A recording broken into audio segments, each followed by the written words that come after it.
चंद्रशेखर भी आपको गुरु कहते हैं, ये सब आपको राजगुरु बनाना चाहते हैं क्या? ये हमें बना रहे हैं, ये बात सही है। अटल जी, जिस तरह से नरसिम्हा राव से आपकी दोस्ती है, अगर कभी कोई ऐसा मौका आया कि नरसिम्हा राव और बीजेपी की कोई कोलिशन गवर्नमेंट बनने का अवसर आए तो बनाएंगे आप? हमने इस सवाल पर अभी तक कोई विचार नहीं किया है, न मुझे इस तरह की कोई संभावना दिखाई देती है। तो आपके लिहाज से बीजेपी और कांग्रेस का कोई कोलिशन नहीं हो सकता? भारतीय जनता पार्टी की सारी लड़ाई कांग्रेस के खिलाफ है, कांग्रेस से गठबंधन का प्रश्न ही है। एक कंफ्यूजन आपके बारे में बहुत है कि आप उत्तर प्रदेश के रहने वाले हैं कि मध्य प्रदेश के रहने वाले हैं। कभी आप ग्वालियर से चुनाव लड़ते हैं, कभी विदिशा से, कभी लखनऊ से, तो कभी कहीं से। नहीं, हमारा पैतृक गांव उत्तर प्रदेश में है, लेकिन पिताजी गांव छोड़कर अंग्रेजी पढ़ने के लिए आगरा चले गए थे। पहले इटावा में पढ़े, फिर आगरा में पढ़े, फिर उन्हें ग्वालियर स्टेट में सर्विस मिल गई थी। तो मेरा जन्म ग्वालियर में हुआ था, इसलिए उत्तर प्रदेश का भी मैं हूँ और मध्य प्रदेश का भी हूँ। तो आपके पिताजी सिंधिया दरबार में नौकरी करते थे? जी हाँ, राज्य की शिक्षा सेवा में थे और वो बड़े पराक्रमी पुरुष थे। तो उसी सिंधिया परिवार के एक बेटे के खिलाफ आप चुनाव लड़ गए ग्वालियर से? नहीं, बेटे को मैंने भारतीय जनसंघ में शामिल भी कराया था। बेटा पहले हमारे साथ था, माँ को छोड़कर बेटा चला गया तो बेटे से लड़ना जरूरी हो गया। लखनऊ सीट को क्यों आपने चुना? इसलिए कि वहाँ मुस्लिम्स का रिएक्शन है हिंदूज के खिलाफ? नहीं, मैं लखनऊ लड़ रहा हूँ 1956 से। एक उपचुनाव में वहाँ से लड़ा था, हार गया था, मगर बहुत अच्छे मुझे वोट मिले थे। बीजेपी में अकेले आप ऐसे लीडर हैं जिनके बारे में मुस्लिम्स को थोड़ी सी उम्मीद है? नहीं, ऐसा नहीं, उनमें गलतफहमी है, कुछ हमारे विरोधियों ने गलतफहमी पैदा की है। कई प्रदेशों में हमारी सरकारें चल रही हैं, पहले भी बनी थी, कहीं मुसलमानों के साथ भेदभाव नहीं हुआ। आप क्या कह रहे हैं, उत्तर प्रदेश में आपकी सरकार थी और बाबरी मस्जिद टूट गई? बाबरी मस्जिद टूट गई, ये बात सच है, हमारी सरकार थी, ये भी सच है, मगर कांग्रेस की सरकार होते हुए श्रीमती इंदिरा गांधी की हत्या हो गई, तो क्या इसके लिए कांग्रेस की सरकार को दोष दिया जाएगा? लेकिन कल्याण सिंह तो कहते हैं कि मेरी मर्जी से हुआ, अब तो क्रेडिट लेते हैं। क्रेडिट अगर मिल रहा है तो कौन नहीं लेना चाहेगा? राजनीति में तो क्रेडिट लेने के लिए सभी आतुर रहते हैं। आपको याद होगा जिस दिन ढांचा ढाया गया, मैंने वक्तव्य दिया था और मैंने कहा था कि अच्छा नहीं हुआ। लेकिन 2 दिन बाद फिर आपका स्टैंड थोड़ा सा नरम पड़ गया। नहीं, इसलिए स्टैंड नरम पड़ गया कि पार्लियामेंट में बहस हुई और मैंने सब दलों के सदस्यों को सुना, और तो मुझे लगा कि यहाँ अपने गरिबान में मुंह डालकर देखने के लिए कोई तैयार नहीं है, तो मैंने थोड़ा सा स्टैंड बदला, ये सच है। लेकिन आप कहते हैं मुसलमानों को संरक्षण देंगे, लेकिन दूसरी तरफ आपका शिवसेना से तालमेल है। बाल ठाकरे के भाषण आपने सुने? बाल ठाकरे क्या बोलते हैं इसकी तरफ आप ज़्यादा ध्यान मत दीजिए। महाराष्ट्र की सरकार क्या करती है इसको जरा गौर से देखिए। मतलब बाल ठाकरे को सीरियसली नहीं लेना चाहिए? ये मैं नहीं कहता, आप मीडिया वाले उनकी उपेक्षा तो कर नहीं सकते, तो इसलिए मुझसे क्यों कुछ कहलवाते हैं। इधर आपने देखा होगा कि बीजेपी भी बिल्कुल कांग्रेस की तरह बिहेव कर रही है।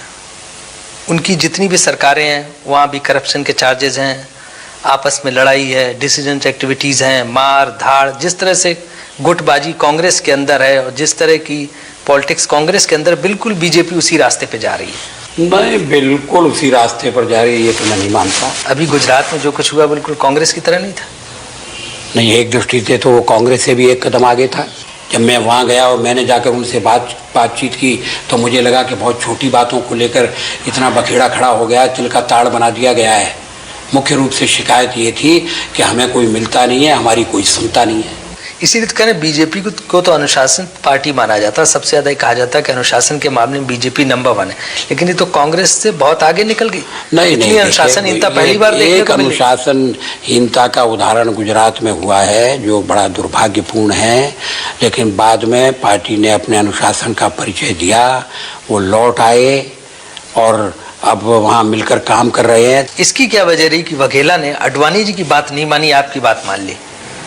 नहीं, ऐसा नहीं है, वघेला जी से बातचीत चल रही थी, उसमें ऐसा लगा कि वहाँ जाकर किसी को बात करना चाहिए, तो ये काम मुझे सौंपा गया। अब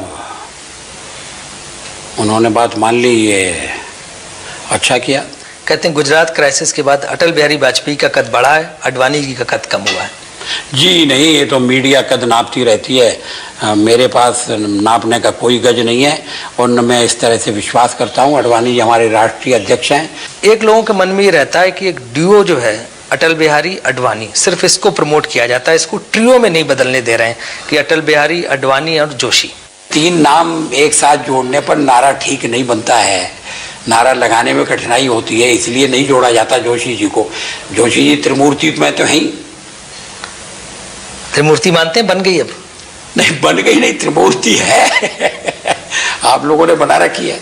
टूटे हुए तारों से फूटे वासंती स्वर, पत्थर की छाती में उगाया नव अंकुर, झरे सब पीले पात, कोयल की कोक रात, प्राची में अरुणिमा की रेख देख पाता हूँ, गीत नया गाता हूँ, गीत नया गाता हूँ। इसका दूसरा अंत में, टूटे हुए सपने की सुने कौन सिसकी, टूटे हुए सपने की सुने कौन सिसकी, अंतर को चीर व्यथा पलकों पर ठिठकी, हार नहीं मानूंगा रार नहीं ठानूंगा, काल के कपाल पर लिखता मिटाता हूँ, गीत नया गाता हूँ, गीत नया गाता हूँ। जब आप लिखते हैं तो कुछ एकाकीपन का भाव रहता है, कभी अकेला महसूस करते हैं इसलिए लिखते हैं? हाँ, अकेला महसूस तो करता हूँ, भीड़ में भी अकेला महसूस करता हूँ। शादी क्यों नहीं की आपने? घटना चक्र ऐसा चलता गया कि मैं उसमें उलझता गया और विवाह का मुहूर्त नहीं निकला। कोई अफेयर भी कभी नहीं हुआ जिंदगी में?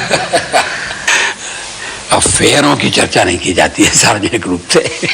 हमेशा से एक विवाद रहा है आपके बारे में कि आरएसएस से आपका कहीं न कहीं थोड़ा बहुत मनमुटाव चलता रहा, और जो हार्डकोर आरएसएस के लोग हैं आपके खिलाफ रहे, क्योंकि आप आरएसएस की बैकग्राउंड से नहीं आते हैं। आरएसएस के साथ मेरा बहुत गहरा संबंध है और कुछ मुद्दों पर मतभेद होते हुए भी मैं समझता हूँ कि एक ऐसा संगठन है जिसमें निस्वार्थी लोग हैं और जो देश के निर्माण में एक रचनात्मक भूमिका निभा रहे हैं। वो कौन से मुद्दे हैं जिन पे मतभेद है आपका आरएसएस से? अब उनकी सार्वजनिक रूप से चर्चा करना इस समय ठीक नहीं है। कुछ इशारा तो कर सकते हैं? कोई आवश्यक नहीं है। वो मतभेद ऐसे नहीं है कि मैं अपने लिए अलग रास्ता खोज लेता। अगर मतभेद इतने गहरे होते और इतने तीव्र होते तो मेरा आरएसएस में रहने का सवाल ही पैदा नहीं होता। कहीं वो मुस्लिम्स को लेकर तो नहीं, जो उनकी अप्रोच है और आपकी अप्रोच है, दोनों में काफी फर्क हो? बात किस तरह से की जाती है इसमें भी कभी कभी अंतर होता है। कहते हैं कि आरएसएस के प्राइम मिनिस्टर आडवाणी जी हैं और बीजेपी के prime minister candidate Atal ji हैं। ये तो शुक्ला जी का कथन है जिसमें कोई सच्चाई नहीं है। आरएसएस वालों ने इसका एंडोर्समेंट कर दिया आपके कैंडिडेचर का? मैं नहीं समझता कि किसी एंडोर्समेंट की जरूरत है। रिमोट कंट्रोल तो उन्हीं के पास रहता है बीजेपी का? जी नहीं, किसी के हाथ में हमारा कंट्रोल नहीं है। हम स्वयं अपनी पार्टी चलाते हैं, हम परामर्श लेते हैं, सलाह लेते हैं, वो बात अलग है। अच्छा, आपने अभी एक इंटरव्यू में कहा है कि आप मध्य मार्गी हैं, तो आप वैसी कोई पार्टी को नहीं चुन लेते जो सचमुच मध्य मार्गी हो? नहीं, मैं मानता हूँ कि भारतीय जनता पार्टी एक मध्य मार्गी है। बीजेपी को मध्य मार्गी पार्टी मानते हैं? मानने का सवाल नहीं है, हम मध्यम मार्गी हैं क्योंकि हम समन्वय में विश्वास करते हैं। भारतीय संस्कृति